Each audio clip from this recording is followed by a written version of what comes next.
Praise the lord. లూకా సువార్త 15వ అధ్యాయము 11వ వచనం నుంచి 32 వరకు చదివినప్పుడు ఇక్కడ తప్పిపోయిన కుమారుడు స్టోరీ మనం చూస్తాము. ఇక్కడ తప్పిపోయింది ఒక కుమారుడే కాదు, కానీ తప్పిపోయిన ఇద్దరు కుమారుల స్టోరీ మనం ఇప్పుడు ధ్యానిద్దాము. ఈ స్టోరీలో ఏంటంటే, ఒక తండ్రికి ఇద్దరు కుమారులు ఉంటారు. పెద్ద కుమారుడు, చిన్న కుమారుడు. ఫస్ట్ ఏంటంటే, ఈ చిన్న కుమారుడు ఏం చేస్తాడంటే, తండ్రి దగ్గరికి వెళ్ళి, తండ్రి నాకు రావాల్సిన వాస్తులో వాట నాకు ఇచ్చేసేయండి అని అడిగినప్పుడు తండ్రి ఏం చేస్తాడంటే, రెసిస్ట్ చేయకుండా తన ఆస్తిలో వాట తనకి ఇచ్చినప్పుడు ఆ ధనాన్ని తీసుకుని వెళ్ళి దూరదేశాలకు వెళ్ళి దుర్వ్యాపారం చేసి తన ఆస్తి మొత్తం పోగొట్టుకున్న తర్వాత తను ఉన్న దేశంలో గొప్ప కరువు రాగా తనకు తినడానికి కూడా ఫుడ్ లేని పరిస్థితి వచ్చినప్పుడు తను వెళ్ళి ఒక జాబ్ జాయిన్ అవుతాడు. అదేంటంటే పందులు కాయవాణిగా తన జాబ్లో జాయిన్ అయినప్పుడు అక్కడ ప్రాపర్ శాలరీ తనకు వచ్చినట్టుగా బైబిల్లో రాయబడి ఉండలేదు. ఎందుకంటే తను జాబ్ చేసినప్పటికీ తనకు తినడానికి ప్రాపర్గా ఫుడ్ దొరకట్లేదు. సో ఈ పరిస్థితుల్లో కుమారుడికి బుద్ధి వచ్చినప్పుడు ఏమర్థమైందంటే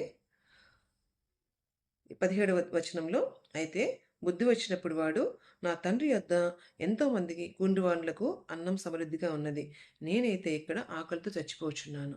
నేను లేచి నా తండ్రి యొద్దకు వెళ్ళి, తండ్రి, నేను పరలోకమునకు విరోధంగాను నీ ఎదుటను పాపం చేసి తిని ఇక మీదట నీ కుమారుడని అనిపించుకున్నట్టుకు యోగ్యుడను కాను.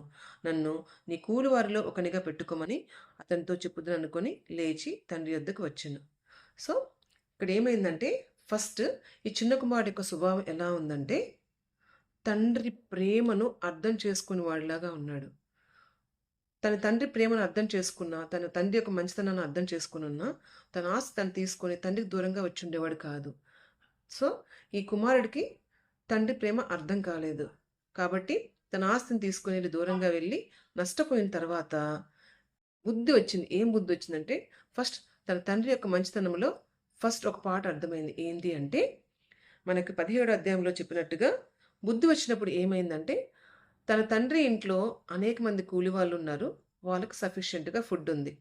అంటే తన తండ్రిలో ఏ మంచితనం అర్థమైంది తనకి, తన తండ్రి ఒక మంచి యజమాని అని అర్థమైంది. ఇంకా ఒక మంచి తండ్రిని ఇంకా అర్థం కాలేదు. ఎందుకంటే ఇక్కడ ఏమని రాయబడిందంటే, తను నన్ను ఇంకా కుమారుడిగా యాక్సెప్ట్ చేయడు అని అనుకుంటున్నాడు. సో తను తీసుకున్న యూటర్న్ మంచిదే. ఎందుకంటే తన జీవితంలో ఆ యూటర్న్ తీసుకోవడం వల్ల తను ఎంతో బ్లెస్సింగ్స్ పొందుకున్నాడు.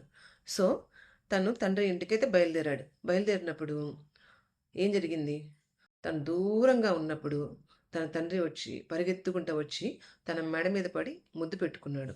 తర్వాత ఏం జరిగింది, వాడింకా దూరంగా ఉన్నప్పుడు తండ్రి వాడిని చూచి కనికరపడి పరిగెత్తి వాని మెడ మీద పడి ముద్దు పెట్టుకున్నాను. అప్పుడు ఆ కుమారుడు అతనితో, తండ్రి, నేను పరలోకమునకు విరోధంగాను నీ ఎదుట పాపం చేసి తిని ఇక మీదట నీ కుమారుని అనిపించుకున్నట్టుకు యోగ్యుడను కాను అనను.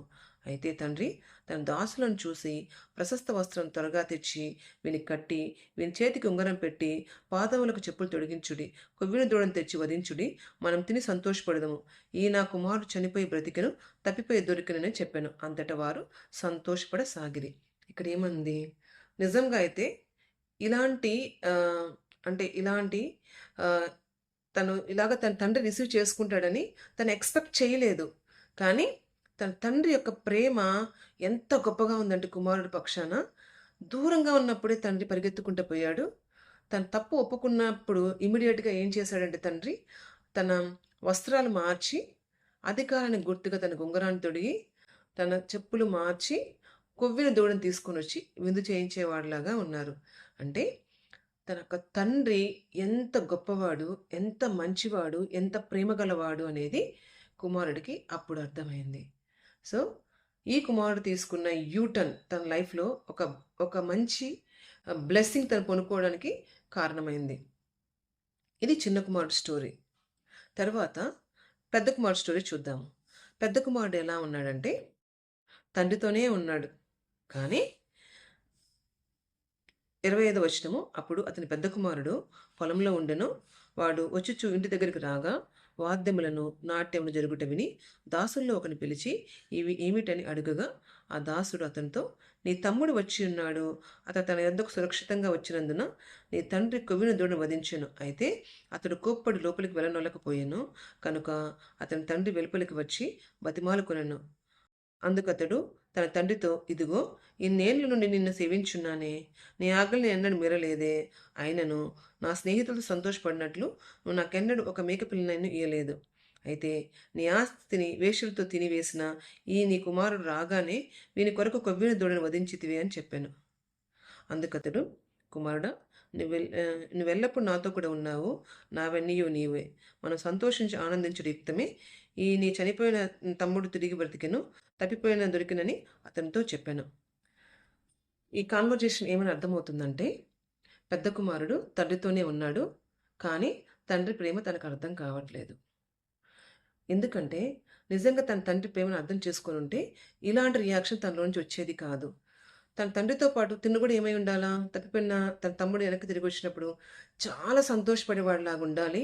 ఇంకా ఎంతగానో ఆనందించేవాడిలాగా ఉండాలి.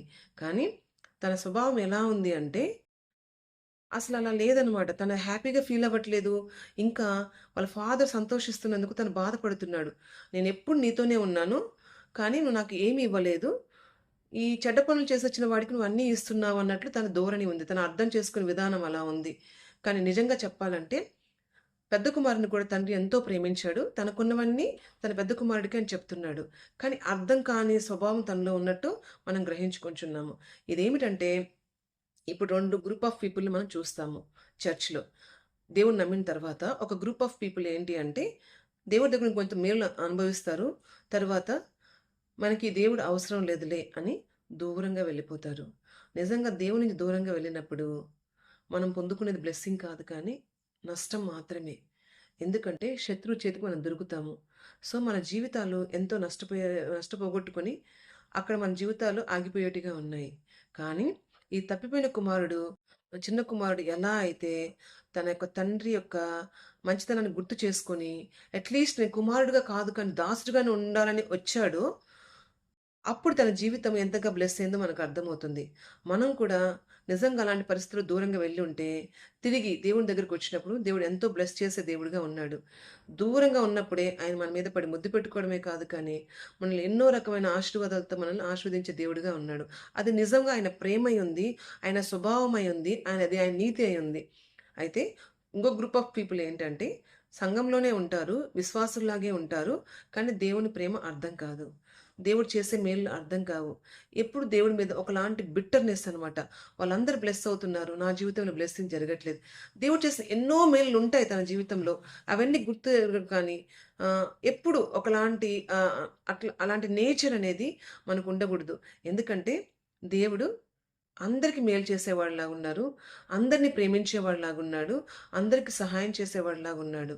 సో, ఈ 2 గ్రూపుల్లో మనం ఏ గ్రూప్‌లో మనం ఉండకూడదు కానీ మనం ఏమై ఉండాలంటే దేవుని హత్తుకొని జీవించి ఆశీర్వాదం పొందుకునే వాళ్ళలాగా మనం ఉండాలి కానీ దూరంగా వెళ్ళే వాళ్ళలాగా ఉండకూడదు.